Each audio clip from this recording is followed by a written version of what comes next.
नमस्कार, स्वागत है आप सभी का। एडेड जूनियर शिक्षक भर्ती को लेकर के बात करेंगे। यूपी लेखपाल भर्ती 2022 आज हाई कोर्ट में सुनवाई भी होगी।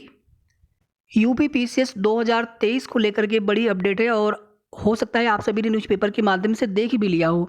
तो अब तैयारी में लग जाएं जो भी अभ्यर्थी ऑप्शनल हटने का इंतजार कर रहे थे। हालांकि बहुत सारे ऐसे भी कैंडिडेट्स होंगे जो चाह रहे होंगे कि ऑप्शनल ना हटे, ऑप्शनल से उन्हें फ़ायदा था।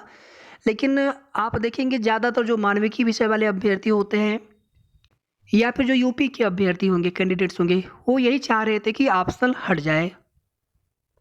तो सबसे पहले बात करेंगे यहाँ पर एडेड जूनियर शिक्षक भर्ती को लेकर के। कल आप सभी जानते हैं यूपी का बजट भी आ गया 2023-24 के लिए, लेकिन उसमें स्पष्ट रूप से किसी भी तरह की नई शिक्षक भर्ती का प्रावधान नहीं है, चाहे पीआरटी की, चाहे जूनियर की, चाहे एलटी ग्रेड जीआईसी की। बजट जो आवंटन हुआ है समग्र शिक्षा अभियान के लिए, अगर आप देखेंगे तो जो वर्तमान में कार्यरत शिक्षक हैं उनके भी अभी आगे की प्रक्रिया चल रही है, पदोन्नति की हो चाहे आगे फिर ट्रांसफ़र के। और उसके बाद स्पष्ट रूप से कहीं पर भी ऐसा उल्लेख न होना कि आने वाले समय में शिक्षक भर्ती करेंगे बेसिक में। इस वजह से सभी अभ्यर्थियों के मन में जो भी वेट कर रहे थे आने वाले शिक्षक भर्ती के लिए, तो बड़ी दुविधा हो गई है कि भर्ती आएगी कि नहीं आएगी। और एक बड़ी भर्ती कम से कम 50 से 60 हज़ार पदों पर भी आना होता तो कम से कम 2 से 3 हज़ार करोड़ का बजट आवंटन करना होता।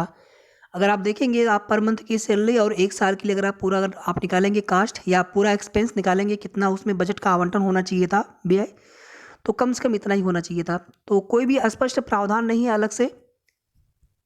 एडेड जूनियर शिक्षक भर्ती में आप सभी जानते हैं कि 1 मार्च की डेट लगी हुई है 18157 में, और प्रत्यावेदन वाले मामले में अभी कोई भी डेट नहीं लगी है, कोई भी उसमें लिस्ट डेट नहीं दिखा रहा है टेंटेटिवली भी। आज कुछ साथी deputy CM Shri Brajesh Pathak sir के यहाँ गए हैं मिलने के लिए कि भर्ती प्रक्रिया आगे बढ़े। भर्ती में इस तरह से लगातार देरी हो रही है, छोटी सी भर्ती है। ये केस आप सभी देख सकते हैं यहाँ पर 17233, ये 17602, और यहाँ पर कोई भी लिस्टिंग डेट नहीं है। और 15944 कह लीजिए या फिर 18157 कह लीजिए, इसमें 1 मार्च की डेट लगी हुई है।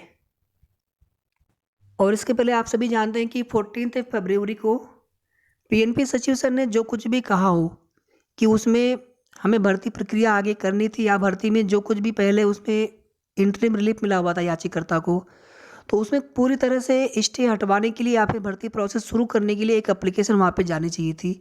लेकिन वहाँ पर आप देखेंगे उनके ही एप्लीकेशन के आधार पर भर्ती में स्टे को एक्सटेंड कर दिया गया।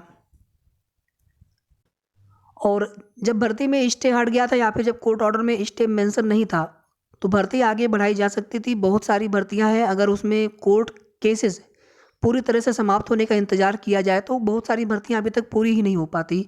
आप दरोगा भर्ती को देख लीजिए या 69,000 शिक्षक भर्ती को देख लीजिए, ऐसी बहुत सारी भर्तियां हैं जो भर्तियां पूरी भी हो गई और उसमें कोर्ट केसेस के मामले अभी भी चल रहे हैं। दूसरी अपडेट यहाँ पर देख लीजिए। देखिए, जूनियर एडेड में कुछ भी नहीं कहा जा सकता है कि कब तक ये भर्ती पूरी होगी, क्योंकि इसमें सरकार की, शासन की, या फिर वैसे तो बीच में आप देखेंगे कि शासन की तरफ से या जो विभागीय मीटिंग हुई थी उसमें यही बोला गया था कि भर्ती प्रोसेस में जो कुछ भी इसमें दिक्कतें आ रही हैं उसको दूर करते हुए भर्ती को आगे बढ़ाया जाए। लेकिन जिस तरह से यहाँ पर भर्ती प्रक्रिया में कोर्ट केसेस की सुनवाई करवाई जा रही है उसको देखते हुए कुछ भी नहीं कहा जा सकता है कि ये भर्ती कब तक पूरी होगी। आगे फिर निकाय चुनाव भी हैं, और निकाय चुनाव के बाद फिर आप सभी जानते हैं कि फिर गर्मियों की छुट्टी, उसमें तो ये घर बिठा करके किसी को वेतन देंगे नहीं, भर्ती करेंगे नहीं। उसके बाद फिर से नया सत्र विद्यालयों वाला जुलाई स्टार्ट हो जाएगा। यानी अगर ये भर्ती मार्च में अगर नहीं हो पाई पूरी, या मार्च में अगर ये भर्ती शुरू नहीं हो पाई, तो उसके बाद फिर ये भर्ती कितना कितना समय लग जाएगा इसे शुरू होने में या पूरी होने में, कुछ भी नहीं कहा जा सकता है। तो जो 1 मार्च की सुनवाई होनी है, इसके पहले पहले यहाँ पर सभी अभ्यर्थियों को संगठित होकर के प्रयास करना होगा। एक नैतिक दबाव बनाना होगा पीएनपी सचिव महोदय के ऊपर, अधिकारियों के ऊपर। लोकतांत्रिक तरीके से अपनी मांग रखनी होगी बड़ी संख्या में एकत्रित होकर के। उसके बाद ही यहाँ पर हम लोग उम्मीद कर सकते हैं कि 1 मार्च को कुछ अच्छा हो। ऐसे तो सचिव सर बोल देते हैं कि नहीं हमने सभी में जवाब लगा दिया है, तो फिर ये कोर्ट केस वाले मामले डिस्पोज आप क्यों नहीं होते हैं? क्योंकि आप देखेंगे एक बार ऐसे ही पूरा रिजल्ट जब संशोधित हुआ था, उसके पहले भी ऐसे ही कोर्ट केसेस लगते थे। दिसंबर में लगा, जनवरी में लगा, मार्च में लगा, फिर अप्रैल में ये खबर मिलने लगी कि रिजल्ट संशोधित होने वाला है। अब यहाँ पर अगर सब कुछ ठीक है तो फिर अब तक कोर्ट केस वाले मामले यहाँ पर निस्तारित हो जाने चाहिए थे। इसमें भी आप देखेंगे दिसंबर से फिर जनवरी, फिर फरवरी, फिर मार्च।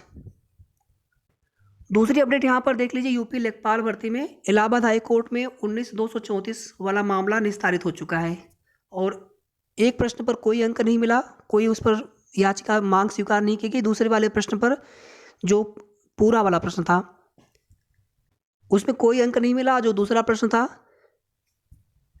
उज्ज्वला वाला, तो उसमें जिन्होंने ऑप्शन डी किया होगा तो उनको भी 1 नंबर देने का आदेश है। अब यहाँ पर देखिए इलाहाबाद हाई कोर्ट में, लखनऊ हाई कोर्ट में, यहाँ पर ये लखनऊ हाई कोर्ट में 7663 इस मामले पर आज सुनवाई होनी है। सीरियल नंबर 5 पर मामला, सीरियल नंबर 506 पर मामला लगा हुआ है कोर्ट नंबर 5 में। तो केस तो नीचे लगा है, देखते हैं सुनवाई हो पाती है या फिर नहीं। और इसमें अभी आयोग को जवाब लगाना है। अभी इसमें आयोग को जवाब इसके पहले वाले डेट पर नहीं लगा पाए थे, तो अगर जवाब लगा दिए होंगे या फिर अगर आज जवाब लगाते हैं तो उसकी जैसी भी जानकारी मिलेगी आप सभी को बता दिया जाएगा। इसके पहले अगर आप देखेंगे तो केस पास ओवर हुआ है कई बार। जब वहाँ पर सुनवाई कराने के लिए अधिवक्ता महोदय उपस्थित नहीं होते हैं तो केस पास ओवर हो जाता है। इसके आगे बात करेंगे यूपी पीसीएस 2023 नोटिफिकेशन को लेकर के। कल जो बजट आया है आप देखेंगे इसमें यूपी पीएससी को भी धन आवंटन हुआ है और यूपी ट्रिपल एससी के भी नए ऑफिस बने हैं, इसको भी लेकर के धन आवंटन हुआ है। यूपी पीएससी के लिए कि जो उनकी बिल्डिंग है उसमें कुछ फ्लोर और बढ़ाए जाएंगे और पीसीएस 2022 के इंटरव्यू भी लगातार कंडक्ट हो रहे हैं, मार्च तक चलेंगे। यहाँ पर देखिए पीसीएस वैकल्पिक विषय की अनिवार्यता मुख्य परीक्षा से समाप्त। उत्तर प्रदेश से जुड़े सामान्य ज्ञान के 2 प्रश्न पत्र जोड़े गए, बैठक में प्रस्ताव को मंजूरी मिली। खत्म होगा हिंदी अंग्रेजी कला विज्ञान का विवाद।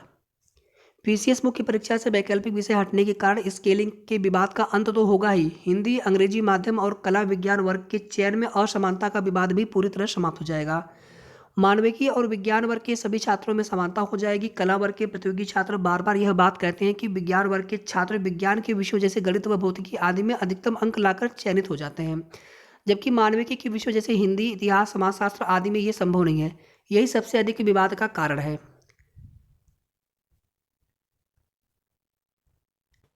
तो पीसीएस 2022 का नोटिफिकेशन आप सभी को जल्द देखने को मिलेगा और ये नोटिफिकेशन आपको आज या कल में देखने को मिल सकता है। आज की भी संभावना है, कल की ज़्यादा उम्मीद है कि ये विज्ञापन आपको देखने को मिल जाए। बाकी यहाँ पर जो ऑप्शनल हटा है उसको लेकर के यहाँ पर जानकारी दी गई है, किस प्रकार से यहाँ पर प्रस्ताव को मंजूरी मिली, संशोधन किया गया पाठ्यक्रम में।